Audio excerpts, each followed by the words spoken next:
Friends, hello, welcome back. Today we're going to be talking more fantasy hockey cards. We're going to be talking about some guys I think are great pickups and some guys you maybe want to avoid. And more importantly, something we didn't really touch on last week was how you should be selling these, how you should be buying these to try and make coins.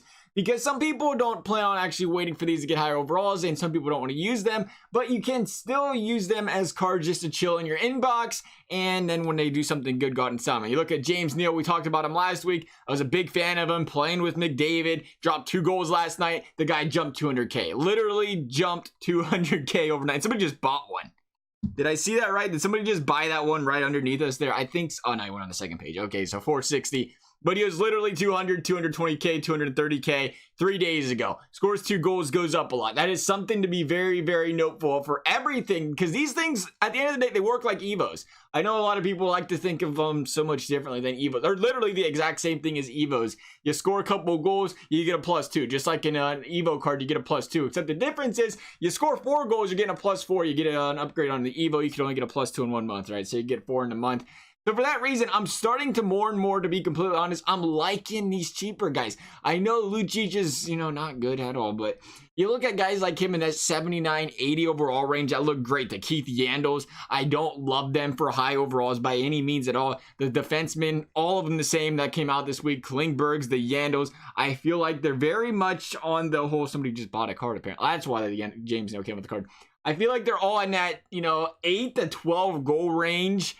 And maybe they break out and score 15, but that's what you would need for a big upgrade. So guys like Klingberg, they seem kind of pricey at 279. But when you look at guys like Yandel, what if he does go out there and he scores 2 goals in 2 games? All of a sudden, I think that 94 goes to like 150, 160. Kind of like the James Neal effect. I don't want to keep a guy like Yandel on my team all year by any means. But if you want to take a flyer on a guy like a Yandel or a Lucic, don't feel too bad about it, because like I said, he gets a couple of goals in 2 games and his price is going to go up, and that's when you want to sell these kind of guys. You're going to buy the lower end guys that aren't the guaranteed high overalls. You want to sell them right after they have a couple good games, right? Or right after they have a really good game, you can go out there and make a good coin on it. Kind of like I said, kind of like the James Neals of the world. Or even Chris Letang. I think Letang was cheaper, and he scored a goal last night. I mean, who didn't on Columbus? Let's be honest here. Merzlikins was just, he's just not looking good after that first period. Can't even blame just Merzlikins, man. The defense just like stand right here and shoot the puck. But it was just, it was going in every time they shot it. Anyway, continuing on here, I want to go over some of the guys I do like this week. Starting off, obviously, John Tavares. I think the guy's an instant 99, unless he gets a 90 or a injury. Should be an easy 99. Just keep in mind, guys like Tavares, guys like Hall last week went for 600, 650. And even though I didn't think Hall was an instant 99, people probably were thinking that. So Tavares, I would wait still if you can get him around 600K. Maybe we'll see. This is Sunday. It could happen. I like seeing him around that price, 550, 600K. I feel like that's solid for a guy that's going to be an instant 99. And again, you remember Tavares' Evo last year was like 900K. He tears it up this year. It's just going to be just as good again.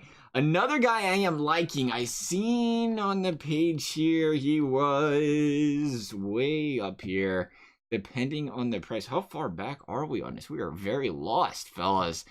Very lost. Blake Wheeler, he's a 300K start price on him right now. The thing with Blake Wheeler is, again, I think it's price dependent. He is a dominant passer, but he just plays on a disgusting line. Like, those guys just go out there and kill everybody they play. Not literally kill. That's not very nice. Shifley, Connor, Wheeler, like, they're all going to get goals at the end of the day. They're just all excellent players. And Wheeler's one of those guys. He might drop 90 points, but he'll have 20 goals, 22 goals. And that's the thing. He needs 20 goals for the 99. I would not bank on Wheeler being a guaranteed 99. He is, what, 30? Is he 33 or 34 now? So you always have to be very careful with a guy like Wheeler, because he could drop 18 goals this year and 65 assists. That's just what he does. But at the same time, if you can pick up a Wheeler around 300, 350, that is, I think, a very, very friendly price for a guy that, like I said, at any given time can go out there and drop 4 goals in a week or something. 83, that price will skyrocket. Not to mention, he's a tank. The guy is an absolute tank. 6'5", 225, and he even has one-timer for some people that might be intrigued there. But as far as that, you go past that. Josh Bailey I seen on here. Where's Josh Bailey? Let's see what Josh Bailey's price is. I am not huge on Josh Bailey, but he's an 81, which intrigues me. Being another guy, 375 can't get that expensive. I think I seen him cheaper earlier, 375, 230. He's a guy that intrigues me because he's already an 81. I don't think he reaches a 99. It only takes 18 goals, so it is possible for him. He's more of a 12, 13 goal type of guy. But again, at an 81, it's not like he needs as many goals as some of these guys. All it takes is, again, I say it so many times, but I think that's what these come down to, is one hot month being that early month, and then you going out there and going, and selling him right away. Jane, why can I not find this guy? I know he's not 240K. I seen him up cheaper than that earlier, but he's a guy, if you can get for 200K, under 200K, maybe you see him around 175 or something. Then he starts to look really nice, 245. I feel like he'll definitely go down from here. We're seeing a lot of these guys this time around being a lot cheaper. So I'm liking the Flyers a lot more. When they're getting under 200K, I like a lot of these guys are in the 79, 81 overall range. I feel like the risk is not near as bad then. And again, if they're goal scorers, they're goal scorers. Now, Josh Bailey, he's not the case here. Goal scorer, though, that is actually a little bit, I don't even know what to do. Don't even know what to tell you about him right now. 239 and 289. Eric Staal. The guy's been a 20-plus goal scorer his entire career. But the thing is, he is 35 years old, but he has had 23 goals in 3 of the last 5 seasons, and 2 of those seasons were just blowout past 23. At 28 one season and 40 or something in one season. Imagine he drops a 40 this season. That's probably not going to happen. But 23 goals for Eric Staal is very, very doable. He's a guy that is right there on that 99 verge, but he's 236. I feel like people ain't giving him the love right now. He might be a guy, again, you can pick him up for 175, 150, 185 range. I feel like he's got a lot of potential, but you have to watch Eric Staal, because I think right now in the first couple of games he's been logging like 3rd, 4th line minutes. But if he goes back and plays, gets some more power play time, gets that. That's the thing to keep on mind here with these guys as well. Make sure you're watching these guys on the power play. Make sure you're watching their minutes. We're only playing 12 minutes a night. It's going to be a hard time for him to score goals. We have a lot of guys that this year, there's older guys. He gave us a lot of older guys that are a lot of question marks, I guess. You got the younger guys in Capo as well, but the older guys that you never know, because they start to fall off. When people get older, it just happens. You get older, you fall off a little bit. Eric Staal is in that case, but I love Eric Staal. I think he's got a very good chance at being a sleeper here. Like I said, find him at a nice price, though. This is Sunday. He'll go down more than likely during the week.